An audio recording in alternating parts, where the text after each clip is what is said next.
At Red Valley Airport, no one noticed the quiet man in the worn leather coat, nor the German shepherd walking at his side, until the dog suddenly froze. In a single heartbeat, Atlas lunged toward a stroller pushed by a desperate woman and her bedridden teenage brother. Passengers screamed, officers rushed in, and then something metallic rolled out from beneath the blanket, glowing as if alive.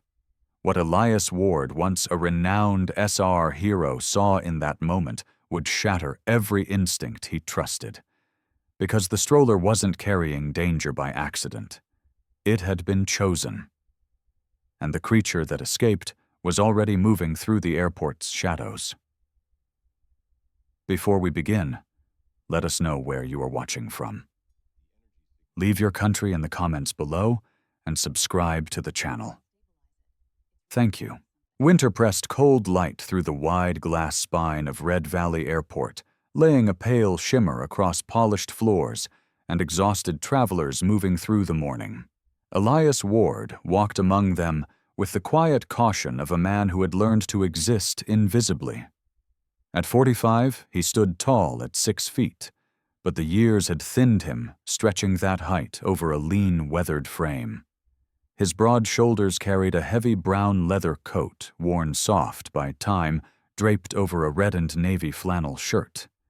His jeans were faded boots, scuffed, and a gray wool scarf wrapped around the neck that once shouted commands into blizzards. His face was sharp-angled, half-shadowed by a rough stubble that he shaved only when forced.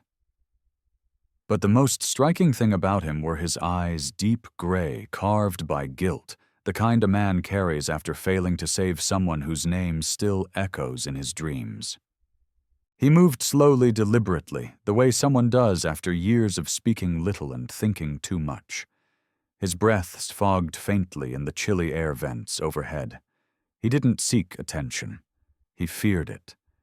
In anonymity, he found a kind of punishment he believed he deserved. At his side walked Atlas, a 5-year-old German shepherd with a black and tan coat and a stoic posture that mirrored his handler's temperament. Atlas had been trained to detect biological substances, living samples, engineered residues, organic anomalies. But he also seemed to sense something deeper in Elias, staying close the way a dog stays near a wounded animal. Elias trusted Atlas more than he trusted himself. He trusted the dog's instincts, absolutely, maybe because he no longer trusted his own. But today, Atlas stopped. Not gradually, he froze mid-step muscles, locked ears, slicing forward like knives. Elias felt the moment the air shifted. He had lived enough storms to know the scent of danger before it arrived. "What is it?" old friend Elias murmured, crouching beside him. His hand, calloused and scarred from past rescue missions, touched the dog's tense neck. Atlas didn't blink. His breathing deepened, as if tasting something no human could. Then, without warning, the German shepherd pulled forward hard, nearly wrenching the leash from Elias's grasp. Elias steadied himself and followed. Travelers shuffled aside as the dog weaved through them with unwavering purpose. Elderly couples waiting for a flight to Seattle turned in confusion. A coffee cup dropped somewhere. Luggage wheels rattled. Atlas ignored it all. His nose swept the air like a compass locked onto one exact point in space. They passed check-in counters moving toward Gate D. Nothing looked out of place. No shouts, no frantic faces, no rushing security. But Elias had learned never to trust appearances. The worst dangers were the quiet ones, the kind that made no sound until too late. Then Atlas stopped again, this time in front of a woman pushing a cream-colored stroller. She was around 38, with dark circles under intelligent hazel eyes, and the posture of someone carrying both exhaustion and obligation. Her name, he would soon learn, was Julia Hart, an aerospace engineer traveling to a conference. Her brown hair was pulled into a loose bun strands, escaping around a face lined by worry and too many sleepless nights. Inside the stroller lay her younger brother, Micah, 19, thin, pale, immobile from a condition that had weakened his muscles and left him dependent on her care.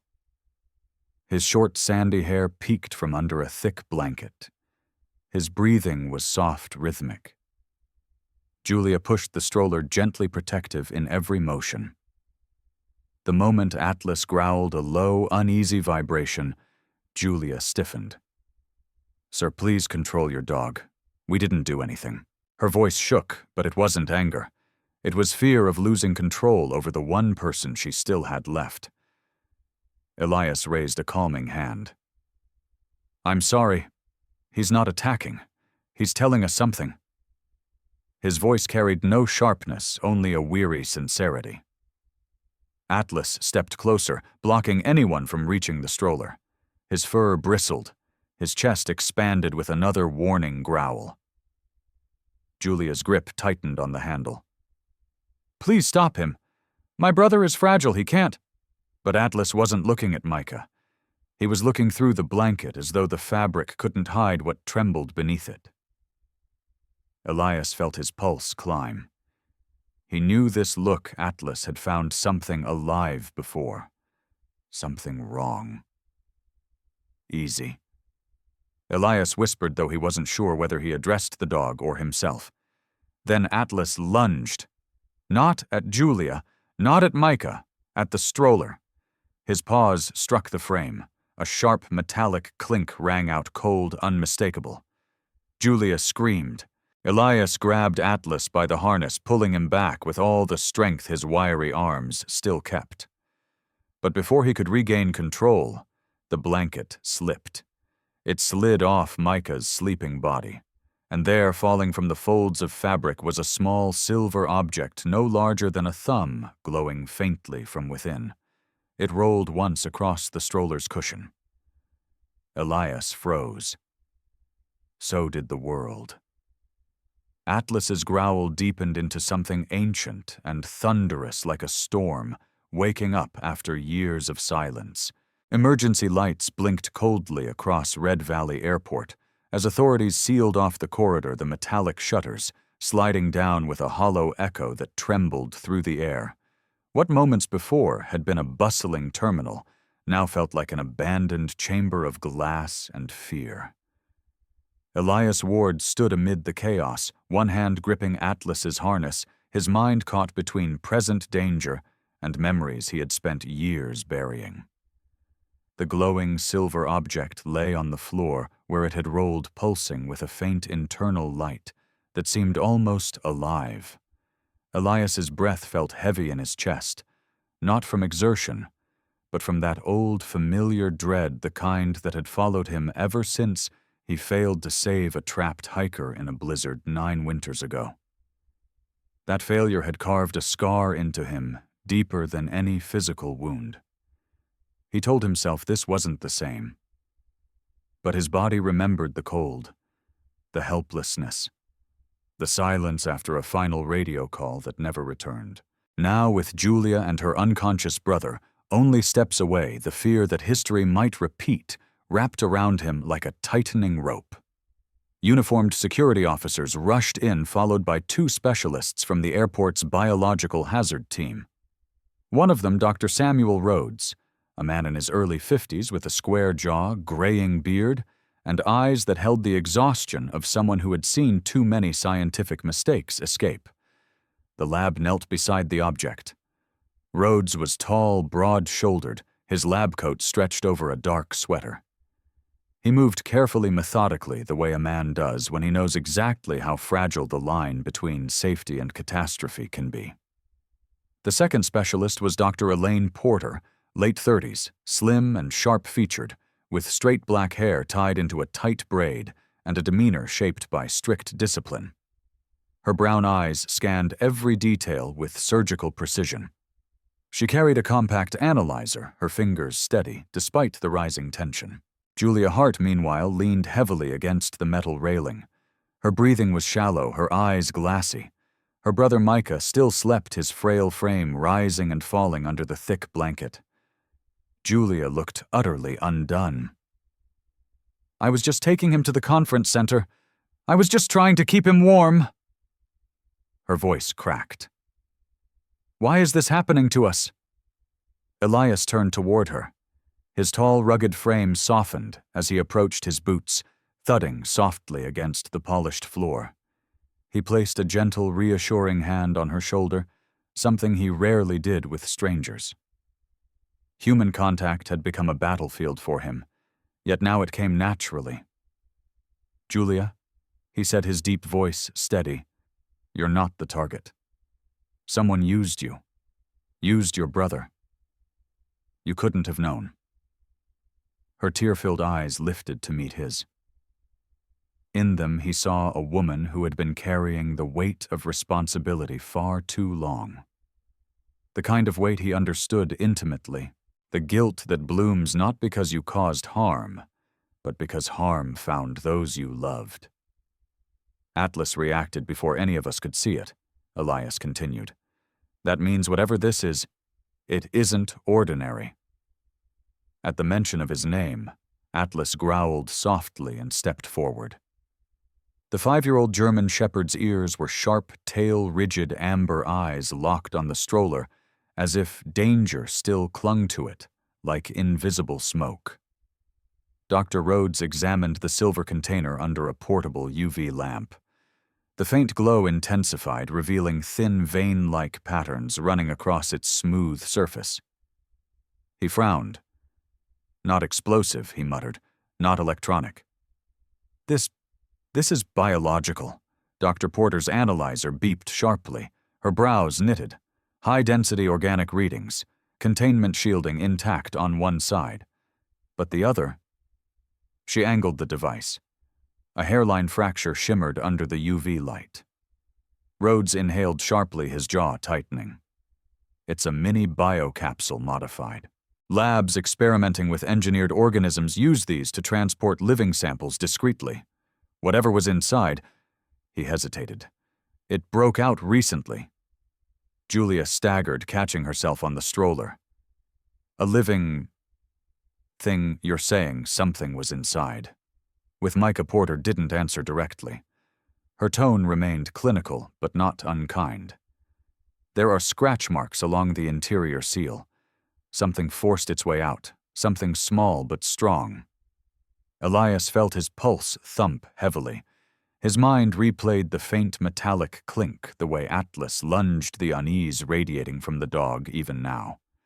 He crouched beside Atlas, placing a hand on the dog's chest. "You knew before any of us, didn't you?" Atlas rumbled softly in response, his gaze never leaving the stroller. Rhodes turned the capsule over. "These devices usually carry gene-modified microanimals, engineered insects, or experimental bio-units. Illegal labs sell them for high profit. But it takes planning, sophisticated planning, to smuggle one through an airport," Julia whispered. "But why us? Why me and Micah?" Elias looked at her with something like sorrow shadowing his gray eyes. "Because people like them count on people like you, kind distracted already carrying a burden. You were the perfect cover." She pressed her trembling fingers to her mouth, horror settling in. "I didn't even see anything. I didn't talk to anyone." Elias felt the old ache of memory slicing through him, the echo of a radio call lost in a storm. "Sometimes danger chooses the innocent," he said quietly. "But that doesn't mean we let it win." Dr. Porter suddenly straightened. "We found something else." She knelt by the stroller's lower frame, pulling at a nearly invisible seam. "There's a hidden compartment here, professionally crafted." The panel came loose with a snap. Inside lay a second capsule, broken cleanly in half. Fresh residue glistened like dew under the UV light. Rhodes's face paled.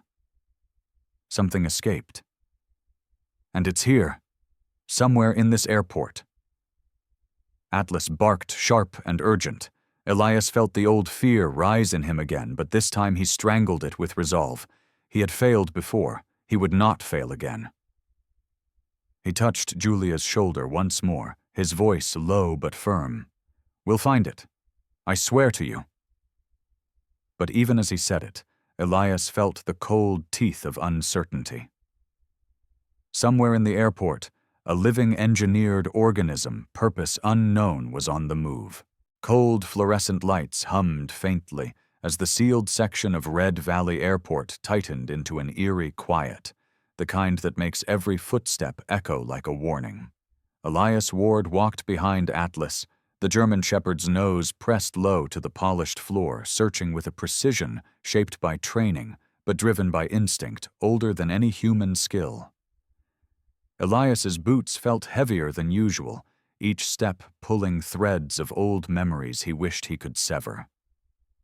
The last time he followed a trail in such tense silence, it led him into a snowstorm, where a young climber whispered his final words before the wind stole him away. That night had never left Elias clinging to him the way cold air attaches to bone. Now, with danger threading through the airport, the guilt resurfaced with every breath he drew. Atlas stopped abruptly. A soft growl vibrated in his chest. "Doctor." Elaine Porter swept her UV scanner forward, the beam revealing faint glowing streaks scattered across the linoleum, thin, broken, irregular like ashes floating but frozen in place. There she said, her voice low but sharp. "These aren't chemical smudges. They're organic footprints. Whatever escaped from that capsule is moving quickly." Dr. Samuel Rhodes knelt beside one of the glowing marks. He traced the edge without touching it, his graying brows furrowed with unease. "Shape's inconsistent. It's not rodent, not insect. Movement pattern suggests something engineered to adapt to what Elias asked." Rhodes exhaled slowly, his breath hitching just slightly, the only sign the seasoned scientist was rattled. To survive in almost any environment. That answer sank heavy into Elias's mind. Survive. He wondered how many things, people truths he himself had failed to help survive. Atlas tugged sharply on the leash again, forcing Elias back into the present. The dog pressed forward toward the maintenance wing, where yellow walls dulled by age met shadows that vibrated with the hum of unseen machinery. They followed him deeper until they reached a narrow service corridor. The air grew colder. The lights flickered, and the glowing tracks multiplied, scattering like sparks from a dying fire. Elias crouched, his leather coat creaking softly. He ran a hand along the wall, feeling the chill of steel and the faint tremor of ventilation ducts. "It came through here," he murmured. But what was it searching for? Behind him, Julia Hart stood with her back to the railing, holding onto the stroller handle with both hands. Her face was pale, her hazel eyes reflecting the harsh lights as though they were too bright for her to process. "That man in the parking lot," she whispered. Could he have done this? Elias turned. "What man? I didn't think anything of it at the time," Julia said, swallowing hard. He was tall, maybe early 40s, wearing a black hoodie. Thick beard, pale skin. He stood too close when I was loading Micah's medical bag into the trunk. I thought he was just another traveler. Her voice trembled. But maybe he wasn't. Dr. Porter tapped her tablet, pulling up the feed from the lot. They watched the grainy footage, Julia opening her trunk, Micah already in the stroller. Then a man in a black hooded sweatshirt stepped into frame, medium build, broad shoulders, a trimmed but rough beard shading half his face. His movements were deliberate. He didn't look at Julia.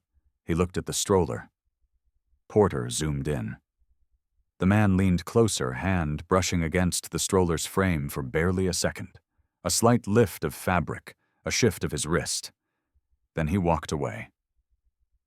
Elias felt Atlas bristle beside him. "He planted it," Elias said quietly, "and he knew exactly what he was doing." Porter's eyes hardened. This wasn't random. Someone scouted her, targeted her, and tracked her schedule. Julia's voice cracked. Why us? Why my brother Elias stepped toward her? Because you were vulnerable. Because someone like him counts on people being too overwhelmed to notice what slips past them. Her eyes welled again, but this time with anger, not fear. Atlas barked once, a sharp, sudden alarm that cut through the air just as a radio transmission blared from an officer's headset. All units be advised, we have reports of 3 armed individuals entering through Terminal B. They're asking about a woman pushing a cream-colored stroller. Elias felt the temperature around him drop, not physically, but deep inside the way dread spreads like frost. They came back, Rhodes muttered, rising to his feet. Another transmission echoed. They are not engaging the public. They're searching, intent unknown. Elias's jaw tightened. It's not unknown. His voice was steady but carried a gravel edge. They're looking for the creature, and they're looking for Julia. Julia's knees buckled slightly, and Elias reached out to steady her. Micah still slept, unaware of the storm beginning to close around them. Atlas growled again, more urgent this time, pressing his body against Elias's leg like a living alarm. Elias's pulse hammered. He had been in this place before, the stillness before chaos, the breath before disaster. His gray eyes scanned the corridor, catching the shadows pooling beneath the vents. He felt it unmistakably now. The scent of danger, the shadow of the past he had buried but never truly outrun. Something about this moment, the helplessness in Julia's face, the responsibility thrust into his hands, the invisible threat closing in, pulled him straight back into the snowstorm of 9 years ago. But this time he refused to freeze. This time he would not let fear win. Atlas tugged the leash again, signaling forward deeper into the maintenance corridor, where the glowing tracks led. Elias's breath steadied. His resolve hardened. The past whispered behind him, but the danger ahead roared louder, and he followed it. Cold drafts slipped through the metal grates of the airport's maintenance wing, creating thin whistling notes that echoed like distant cries inside the narrow ventilation corridors.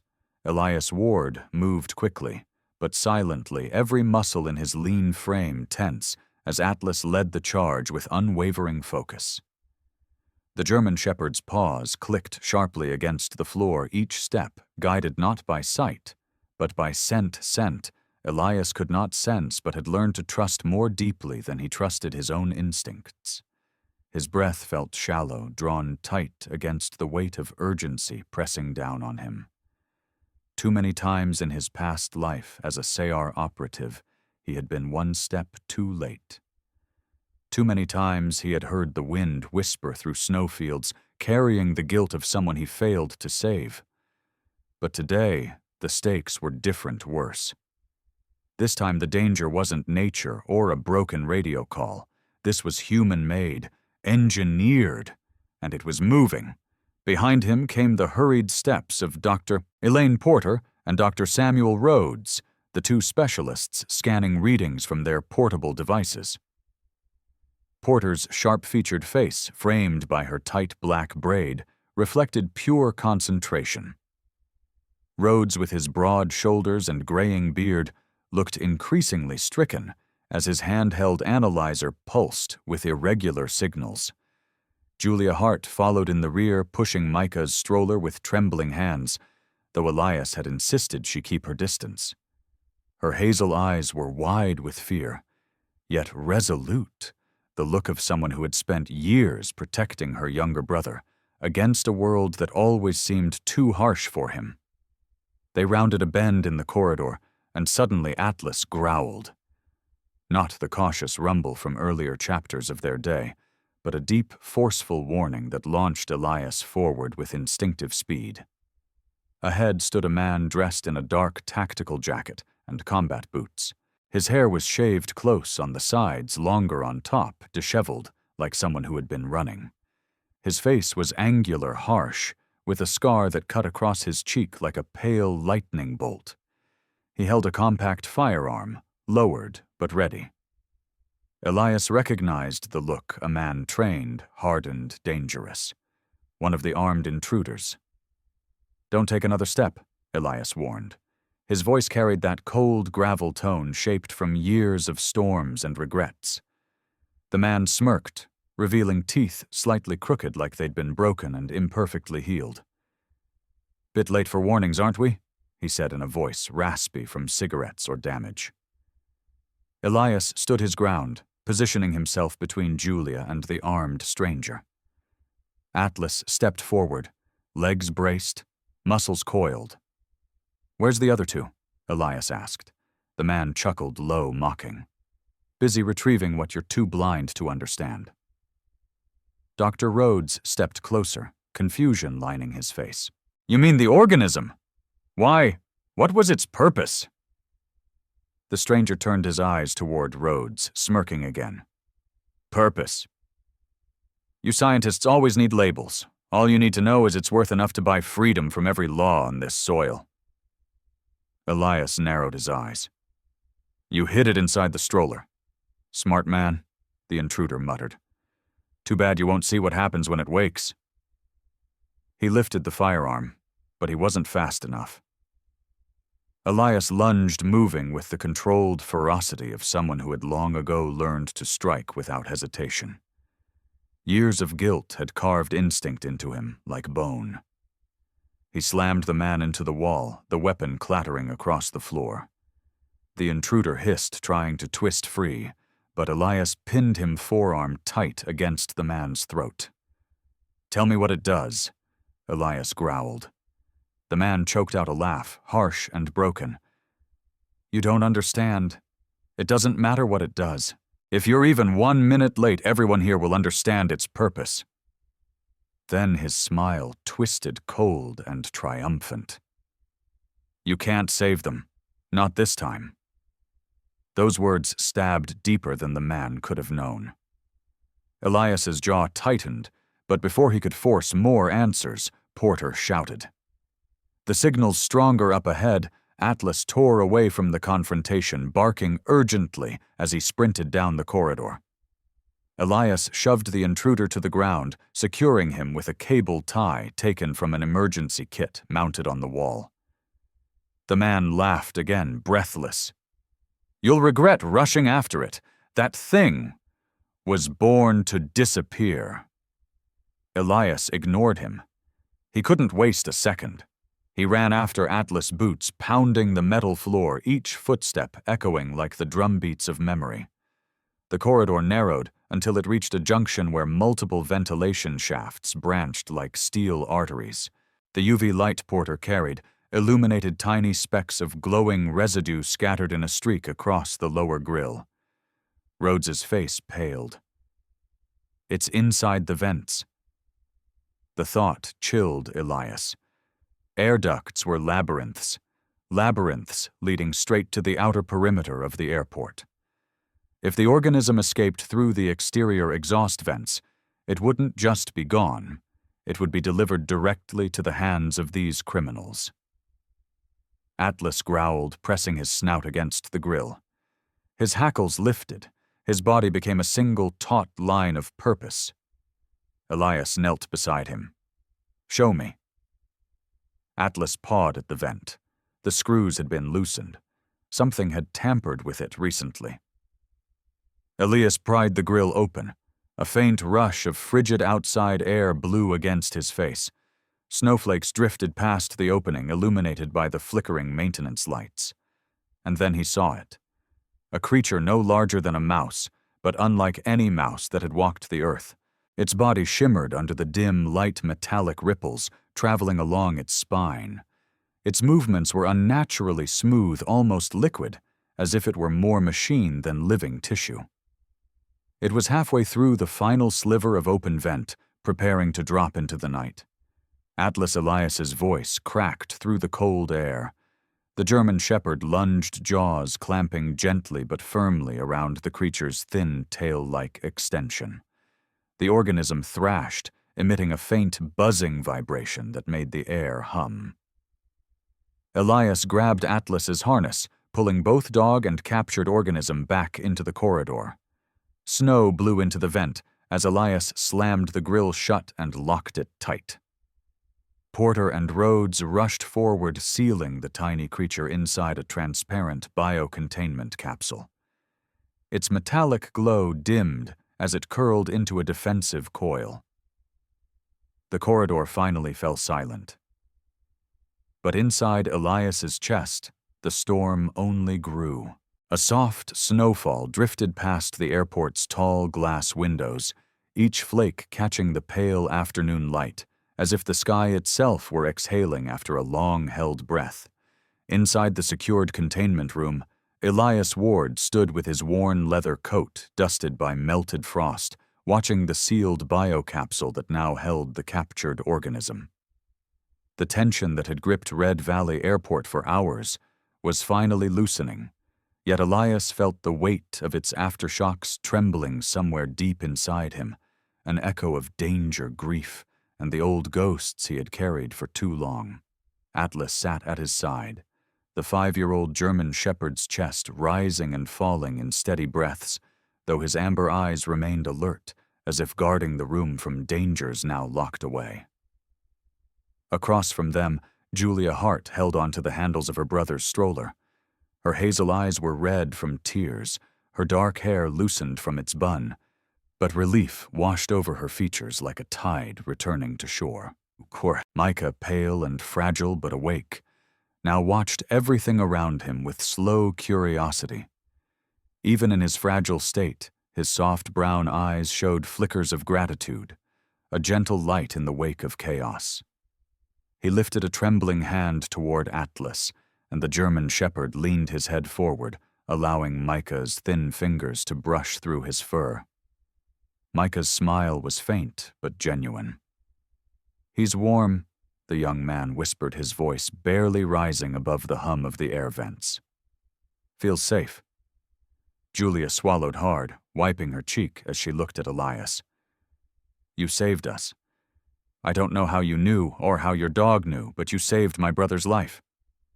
Elias did not respond immediately.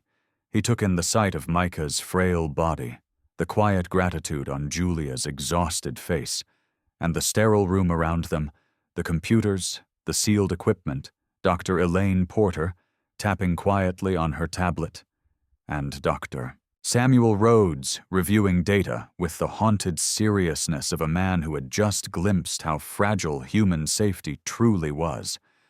Porter, sharp-featured and meticulous, as always, finally spoke. "We've run initial diagnostics. The organism is more dangerous than we estimated." Her tone stayed clinical, but a shadow threaded through her words. Rhodes exhaled with a heaviness that made his broad shoulders slump. "If it had escaped this facility," he said, voice gravel soft, "we wouldn't just be dealing with a breach. This thing could trigger a cascading biological disruption, environmental, ecological, maybe even atmospheric. It was engineered for resilience and replication." Julia's hand flew to her mouth. "My God!" Elias felt something tighten in his chest. Not fear, not shock. Something heavier, a realization of how close they had come to catastrophe, and how easily it could have been far worse. Atlas nudged his leg gently, grounding him the way only the dog could. Rhodes turned toward Elias. "If you and your K9 had been 30 seconds later..." He didn't finish. The silence spoke for him. Elias rubbed a hand over his jaw, the rough bristle of his untrimmed beard rasping under his fingers. He closed his eyes for a moment, allowing himself a rare, steadying breath. For the first time in years, he didn't see the face of the young man he had failed to rescue 9 winters ago. Instead, he saw Micah alive, breathing, safe. Something in him loosened, something old, something dark. He opened his eyes. You should take your brother home, he told Julia quietly. This isn't your burden to carry anymore. Her expression softened, gentled by relief, and something warmer respect. She stepped closer, placing her hand carefully on his forearm. Not everyone hears silent cries for help, she said, her voice textured with emotion. But you do. You hear them the way others hear footsteps. Elias swallowed the compliment landing with an unexpected ache. He had spent years avoiding people believing himself unworthy of trust or purpose. Yet standing here watching Julia cling to her brother, watching Atlas rest at his feet, he felt something shift inside him. A flicker of worth. A glimmer of the man he once was before failure had buried him in snow. Julia squeezed his arm gently, then stepped back toward the stroller as airport escorts prepared to guide her and Micah out. Before she left, she met his eyes again. Thank you for seeing what everyone else overlooked. She exited, pushing Micah softly into the hall, her figure becoming smaller with each step, until the door shut slowly behind her. The room quieted. Atlas leaned his muzzle against Elias's hand, warm and steady. Elias let out a breath he felt he had been holding for years. We've got a lot to make up for, don't we, old friend? He murmured. The dog's tail gave a small thump as if in answer. When they finally stepped outside, the winter air greeted them like a cleansing wind. Snowflakes drifted lazily across the parking grounds, catching in Elias's dark hair and the silver strands near his temples. His gray scarf fluttered in the breeze, the leather coat swaying gently around him. He paused under the wide arch of the airport's entrance. For a moment he stood perfectly still. The man who once hid from the world now lifted his chin into the cold, letting the snow touch his face like a quiet absolution. Atlas pressed against his leg. Elias rested a hand on the dog's back. And together beneath the falling snow, they walked into the open air, two silhouettes reclaiming pieces of themselves the storm had once stolen. In the quiet, after danger fades, we're reminded that miracles rarely arrive with trumpets. They often come through ordinary people who choose courage over fear, and through loyal companions placed in our path by God's unseen hand.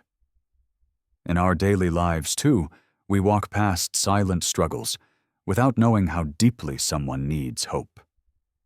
May this story encourage you to look closer, listen deeper, and trust that God still works in the smallest moments. If this touched your heart, please share it, leave a comment, and subscribe for more stories. May God bless you and everyone watching today.